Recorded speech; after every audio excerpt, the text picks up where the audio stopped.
अस्सलाम वालेकुम everyone, welcome back to our YouTube channel dare expert sir. दोस्तों, पिछले वीडियो में हमने पढ़ा था बजट मैनेजमेंट और बजट की मीनिंग पढ़ी थी। आज इस वीडियो में हम पढ़ने वाले हैं budgetary control, meaning and example, और फिर उसके बाद टाइप्स ऑफ बजट पढ़ेंगे। तो वीडियो जो है वो पूरा एंड तक देखिए क्योंकि बहुत ही इंपॉर्टेंट रहने वाला है ये आपके लिए। तो चलिए दोस्तों स्टार्ट करेंगे। Budgetary control, meaning and example. सबसे पहले इसकी मीनिंग और एग्जाम्पल देखेंगे। मीनिंग क्या है बजटरी कंट्रोल की? Budgetary control is a system of managing and organisation finances by preparing budgets, comparing actual performance with budgeted figures and taking corrective actions when necessary। जी हाँ दोस्तों,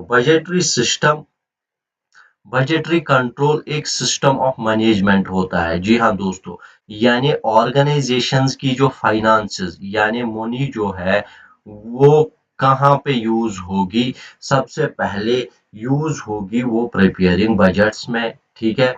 वही ऑर्गेनाइज करना, वही मैनेज करना, यानी जो कंपनी के फाइनेंस यानी कहाँ से पैसा आता है और कैसे हमें बजट बनाना है। फिर जब बजट, मान लो कि कोई कंपनी है 100 करोड़ की, आपने कोई कंपनी स्टार्ट की है 100 करोड़ की, तो आप क्या करोगे? आप 100 करोड़ का बजट बनाओगे एक साल के लिए। यानी एक साल में मुझे जो है कंपनी बनानी है 100 करोड़ की।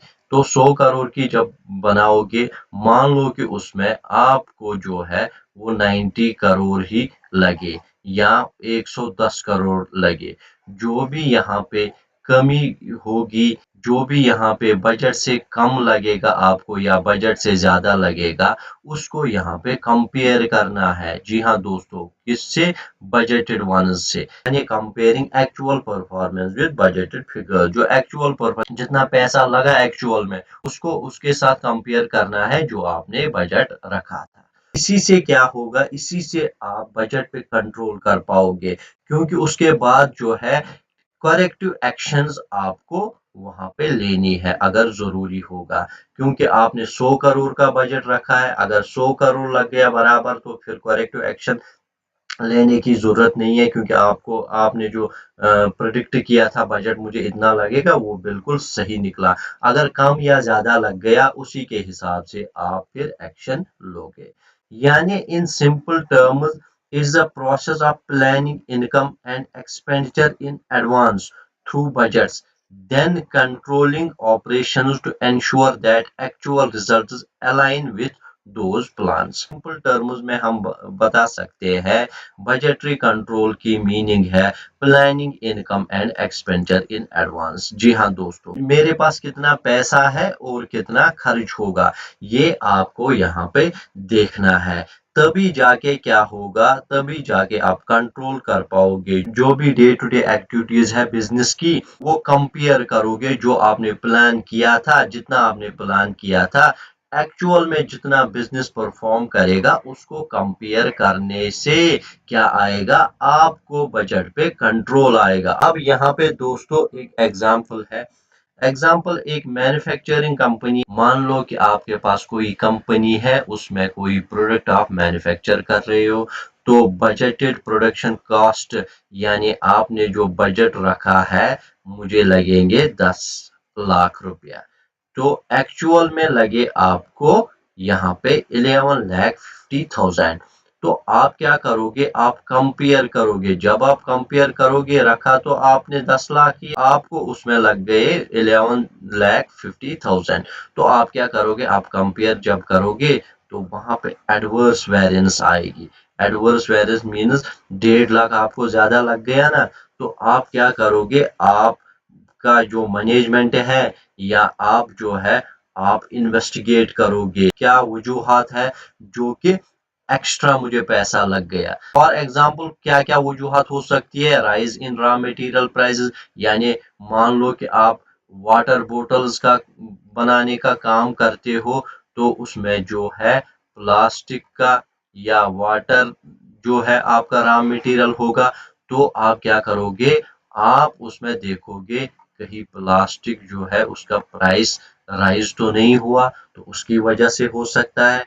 वेस्टेज की वजह से हो सकता है, यानी वेस्टेज मीन्स आप ज्यादा रॉ मटेरियल वेस्ट करते हो, वाटर का वेस्ट करते हो ज्यादा, या प्लास्टिक का वेस्ट करते हो, तो उसी के हिसाब से जब आप देखोगे उसी की वजह से ये पैसा ज्यादा लगा, फिर आप करेक्टिव स्टेप्स लोगे, यानी उसको ठीक करने के लिए। फॉर एग्जांपल, अगर आपको लग रहा है कि रॉ मटेरियल मुझे ज्यादा प्राइस पे मिलता है, तो आप क्या करोगे, आप बेटर सप्लायर चूज करोगे। यानी एक सप्लायर ए से आप खरीदते थे, क्योंकि आप नए नए हो मार्केट में, आपको सप्लायर ए 100 रुपया पर केजी देता था। अब आप देखोगे, थोड़ा और एनालिसिस जब करते हो, आपको मिलता है सप्लायर बी से 98 पर केजी। तो दोस्तों आप क्या करोगे, आप सप्लायर बी से अब खरीदोगे, न कि सप्लायर ए से। उसी से आपको जो है वो बजटेड फिगर के अंदर अंदर आपको जो है कॉस्ट लग सकता है। दोस्तों अब है यहाँ पे स्टेप्स इन बजटरी कंट्रोल। अब हर कोई चीज जो है वो स्टेप बाय स्टेप करनी होती है, तभी जाके जो आपका मोटिव है वो पूरा होता है।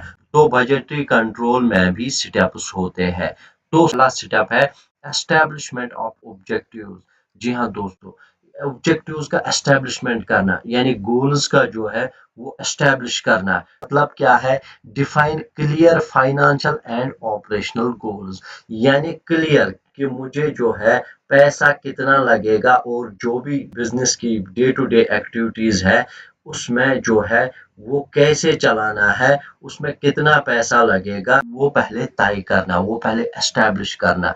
For example, profit targets. जी हाँ दोस्तों, यानी मुझे कितना पैसा कमाना है, ये आपको सबसे पहले जहन में रखना है।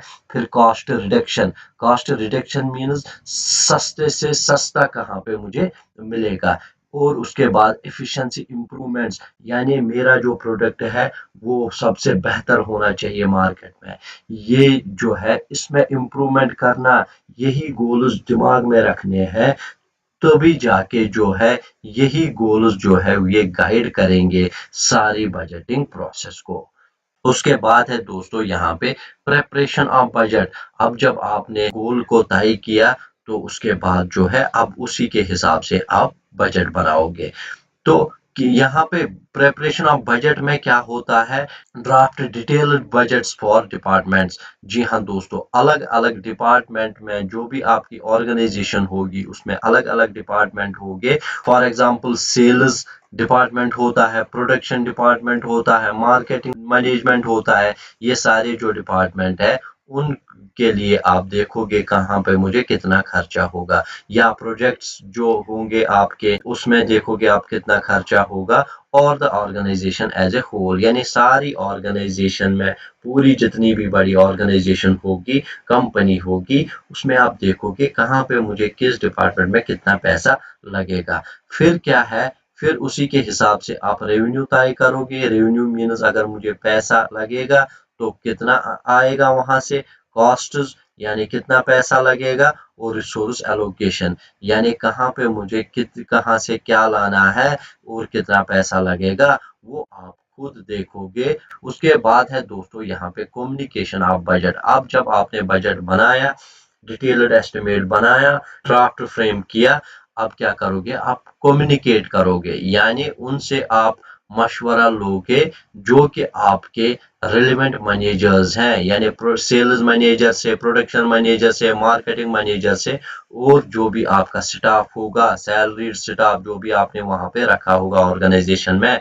उनके साथ कम्युनिकेट करोगे, क्या मैंने जो ये ड्राफ्ट बनाया ये ठीक है, और इतना पैसा लगेगा, या अगर इतना लगाएंगे तो कितना आएगा वहां से, वो आप उनसे कम्युनिकेट करोगे। क्योंकि उनको पता चलेगा हमारी जो रेस्पॉन्सिबिलिटीज और टारगेट्स क्या है, वो उनको सारा पता चलेगा इसी से, जब आप उनसे कम्युनिकेट करोगे। उसके बाद है रिकॉर्डिंग एक्चुअल परफॉर्मेंस। जब आपने उनके साथ कम्युनिकेट किया, उसके बाद क्या करोगे, जब आप स्टार्ट करोगे तो फिर क्या करोगे, आप ट्रैक एक्चुअल फाइनेंशियल रिजल्ट्स, यानी पैसा जो है बजट पीरियड में जिस साल के लिए मैंने ये रखा, क्या मुझे एक्चुअल में दोस्तों उतना लग रहा है कि नहीं। तो यहाँ पे क्या होगा, यही जो है, यही एक्चुअल और बजटेड वन जो है, ये बेसिस बनता है कंपैरिजन के लिए।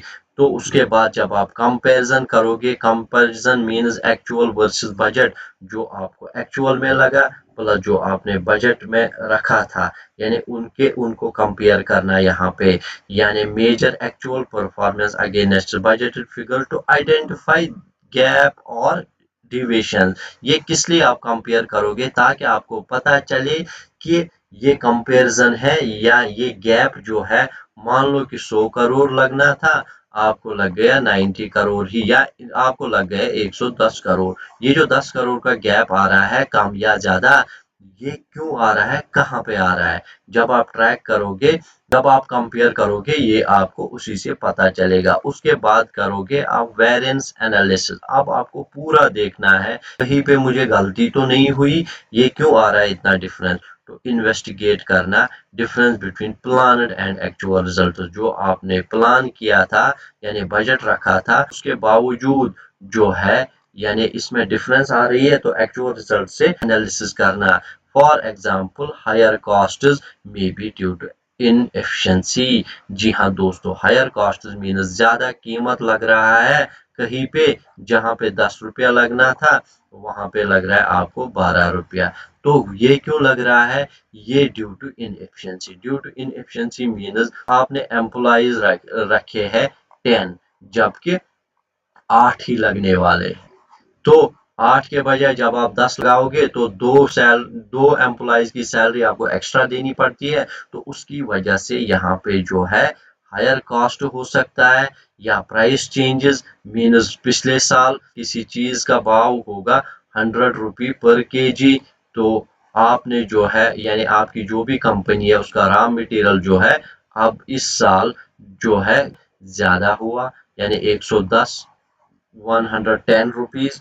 तो क्या होगा, प्राइस चेंजेस की वजह से, या सप्लायर ए या बी, सप्लायर ए आपको ज्यादा दे रहा है, तो आप जब सप्लायर बी के पास जाते हो वो कम दे रहा है, यानी कम दाम पे कोई आपको रॉ मटेरियल बेच रहा है। तो जब ज्यादा देगा, जो है रॉ मटेरियल में प्राइस चेंज आ गई उसकी वजह से, क्योंकि आपने रखा था मुझे 100 रुपया का लेना है, तो आपको मिल गया 95 रुपीज, या आपको मिल गया 110 रुपीज। जो फ्लक्चुएशन यानी प्राइस चेंज आ गई, उसमें जो है बजट में फ्लक्चुएशन आ सकती है। या अनफोर्सिन इवेंट्स, यानी कोई इवेंट कुछ हुआ, मान लो कि कोई किसी जगह स्ट्राइक हुई, उसकी वजह से दाम बढ़ गए या रॉ मटेरियल नहीं आ पा रहा है, नेचुरल कैलामिटीज हुई, उसकी वजह से आपका इंफ्रास्ट्रक्चर तबाह हुआ है, फिर दोबारा बनाना पड़ा, तो उसकी वजह से यहाँ पे जो है डिफरेंस आ सकती है एक्चुअल और बजटेड वंस में। ये आपको पूरा इन्वेस्टिगेट करना है। जब आप इन्वेस्टिगेट करोगे कहाँ पे क्या हुआ, फिर जो है करेक्टिव एक्शन आप लोगे।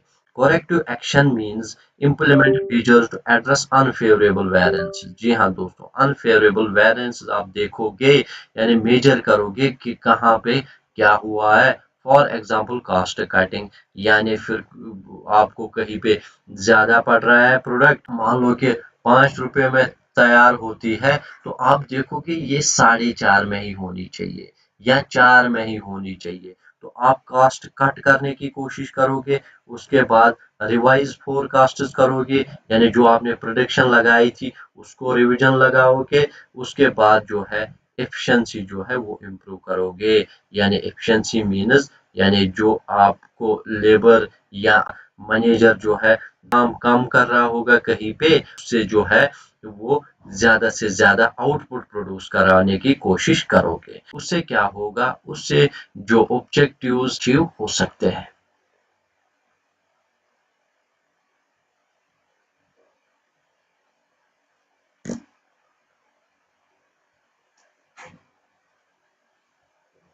अब है यहाँ पे दोस्तों टाइप्स ऑफ बजट्स। जी हाँ दोस्तों, टाइप्स ऑफ बजट्स। सबसे पहला जो बजट आप बनाओगे वो है आपका सेल्स बजट, या इसको हम बोलेंगे रेवेन्यू रोड मैप भी। डेफिनेशन क्या है इसकी, फोरकास्ट ऑफ एक्सपेक्टेड सेल्स। जी हाँ दोस्तों, यानी आप दिमाग में लगाओगे, पहले ही प्रिडिक्ट करोगे कि जो है सेल्स कितनी हो सकती है मेरी कंपनी में, यानी एक साल के लिए कितनी सेल्स है, यानी units and value. Units and value means कितने यूनिट्स, क्या 100 यूनिट्स बिकेंगे। मान लो कि आपके पास क्लोथ्स का बिजनेस है, तो यहाँ पे क्या होंगे, मान लो कि आप एक साल में 1000 यूनिट्स जो है वो सेल कर पाओगे, वो पहले ही आप प्रोडिक्ट करोगे। मान लो कि एक पीस जो है 100 रुपीज का है, तो 1000 इंटू 100 मीन्स 1 लाख जो है एक साल में आप सेल करोगे या एक महीने में आप सेल करोगे। तो यूनिट्स या वैल्यू का आप दिमाग में रखोगे कि कितना मुझे सेल हो सकता है। इसी को हम बोल रहे हैं revenue road map. Revenue road map इसलिए बोलते हैं क्योंकि ये गाइड करता है इनकम डायरेक्शन की। Example, company expected to sell 10,000 units at the rate of ₹100 each. यानी जो भी मैंने अभी एग्जांपल दी थी, 1000 यूनिट्स सेल करेंगी कितने में, यानी 100 रुपीज एक पर यूनिट के हिसाब से, तो वो बनता है आपका 10 लाख। मान लो कि एक साल में आप 10 लाख जो है वो रेवेन्यू प्रोड्यूस करोगे। तो इसके लिए क्या बनाओगे, इसके लिए आप सेल्स बजट बनाओगे। उसके बाद है यहाँ पे दोस्तों प्रोडक्शन बजट।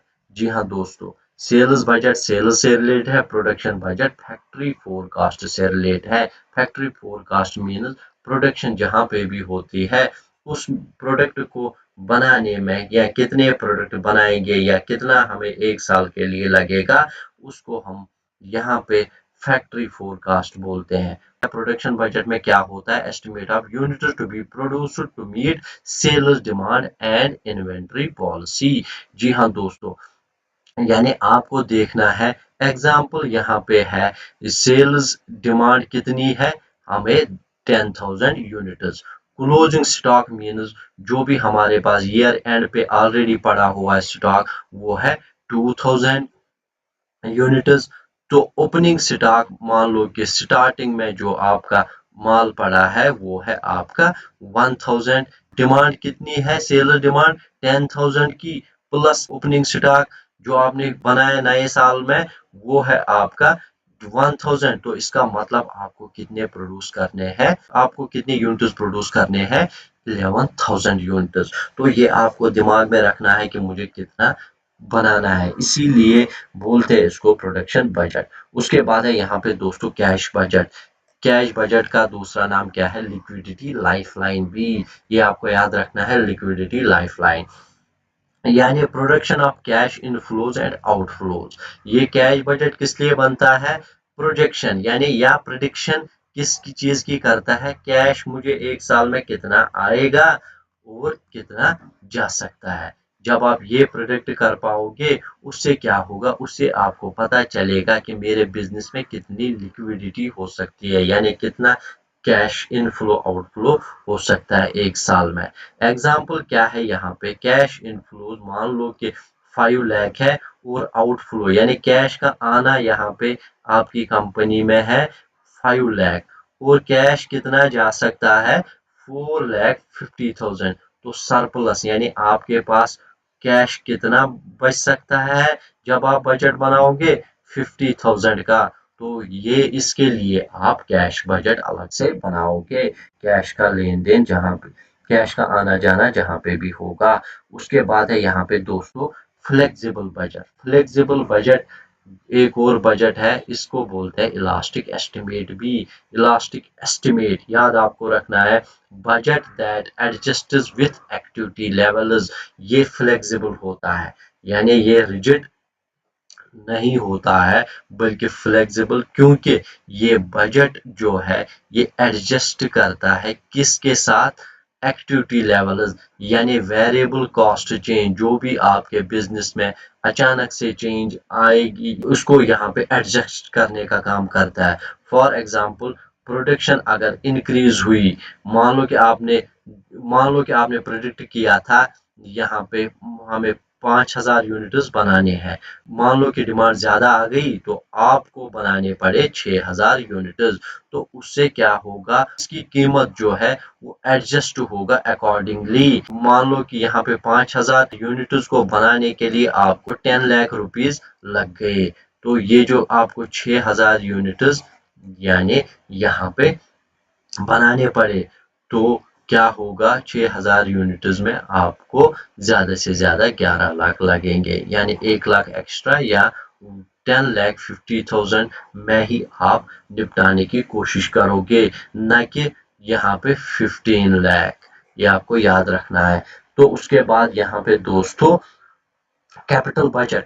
जी हाँ दोस्तों, कैपिटल बजट इसको बोलते हैं इन्वेस्टमेंट ब्लूप्रिंट भी, यानी ये क्या होता है, long term plan for capital expenditure, machinery या बिल्डिंग्स। यानी लॉन्ग टर्म प्लान, मुझे मशीनरी लानी है 1 करोड़ की, तो लॉन्ग टर्म प्लान है क्योंकि वो 10-15 साल तक तो चलेगी ही, या बिल्डिंग बनानी है, ये भी लॉन्ग टर्म के लिए होता है। तो यहाँ पे 50 लाख जो है एलोकेट हुआ फॉर न्यू प्लांट कंस्ट्रक्शन, वो आता है आपको 50 लाख रुपीज। तो उसके लिए अलग से कैपिटल बजट बनाओगे। उसके बाद है यहाँ पे मास्टर बजट। मास्टर बजट को बोलते हैं ग्रैंड प्लान भी, क्योंकि यहाँ पे जो है consolidated budget combining all functional budgets, जो भी सारे फंक्शनल बजट आपने अभी पढ़े हैं या पढ़ने वाले हैं, सब प्लान्स को यहाँ पे इकट्ठा करना पड़ता है, बनाना पड़ता है एक मास्टर बजट या मास्टर प्लान जिसको हम बोलते हैं। यहाँ पे सेल्स भी इसी में आता है, प्रोडक्शन भी इसी में आता है, कैश भी, कैपिटल भी एक ही डॉक्यूमेंट में आता है। उसके बाद है यहाँ पे दोस्तों ऑपरेटिंग बजट। ऑपरेटिंग बजट को बोलते हैं डेली ड्राइवर, यानी डे टू डे एक्टिविटीज में क्या होता है, budget for a day to day operations means daily sales कितना हुआ, डेली प्रोडक्शन कितना होता है, या एडमिन का खर्चा कितना होता है, इसके लिए कौन सा बजट बनाओगे आप, ऑपरेटिंग बजट या डेली ड्राइवर। मंथली एक्सपेंसेस आप देखोगे, सैलरीज में हम जो आपके कंपनी में एम्प्लॉय होंगे उनको कितनी सैलरी देनी पड़ती है मुझे मंथली, या रॉ मटेरियल कितना आता है मंथली, या जो भी हम इलेक्ट्रिसिटी यूज करते हैं या वाटर यूज करते हैं, तो उसमें जो है वो कितना खर्चा आता है, तो वो आप यहाँ पे जो है ऑपरेटिंग बजट में देखोगे। उसके बाद बनता है आपका परफॉर्मेंस बजट। परफॉर्मेंस बजट को बोलते हैं रिजल्ट रेडर भी। रिजल्ट रेडर क्यों बोलते हैं, budget linked to performance targets, यानी ये जो है अक्सर गवर्नमेंट में यूज होता है, गवर्नमेंट के लिए यूज होता है। फॉर एग्जांपल गवर्नमेंट क्या करती है, allocate funds to education with measurable outcomes या लिटरेसी रेट। कभी कभार 1 साल के लिए देता है 1000 करोड़ रुपीज किसी रीजन में या किसी कंट्री में या किसी स्टेट में, तो वहां पे जब वो पैसा देती है, वो टारगेट रखती है 5 साल में मेरी जो लिटरेसी रेट है वो बढ़नी चाहिए 5% तक या 10% तक, टारगेट रखती है। तो फिर जो है, फिर ये 1000 करोड़ जब लगाती है, फिर देखा जाता है क्या हमारा जो ये जो लिटरेसी रेट हमने टारगेट रखा था ये अचीव हुआ कि नहीं, यानी ये परफॉर्म कर रहा है कि जो हमने पैसा लगाया ये परफॉर्म कर रहा है कि नहीं, ये अचीव हुआ कि नहीं, वो पता चलता है यहाँ पे परफॉर्मेंस बजट से, यानी परफॉर्मेंस बजट उसके लिए लगता है। उसके बाद यहाँ पे दोस्तों zero based budget. Zero based budget को बोलते हैं फ्रेश स्टार्ट, यानी every expense must be justified from zero base, यानी no past figures, पिछला कुछ भी नहीं इसमें रखना होता है, बिल्कुल जीरो से यानी स्क्रैप से स्टार्ट करना होता है, फ्रेश स्टार्ट। एग्जाम्पल क्या है, यहाँ पे डिपार्टमेंट मस्ट जस्टिफाई ईच रुपी स्पेंड, यानी डिपार्टमेंट जो भी होगा, चाहे प्रोडक्शन डिपार्टमेंट होगा, सेल्स डिपार्टमेंट होगा, वहां पे उनको एक एक पाई का हिसाब देना पड़ता है। Not rely on last 10 years allocation, पिछला बिल्कुल भी नहीं हमने देखा, पीछे चाहे प्रॉफिट हुआ या लॉस हुआ, जो भी कुछ हुआ है हमने उसके साथ कुछ लेना देना नहीं है। यहाँ पे जो है जो भी आप पैसा खर्च करोगे उसको यहाँ पे देखना है कि उसका आउटकम कितना आया। उसके बाद है यहाँ पे दोस्तों सरप्लस बजट। सरप्लस बजट का दूसरा नाम है पॉजिटिव पॉकेट।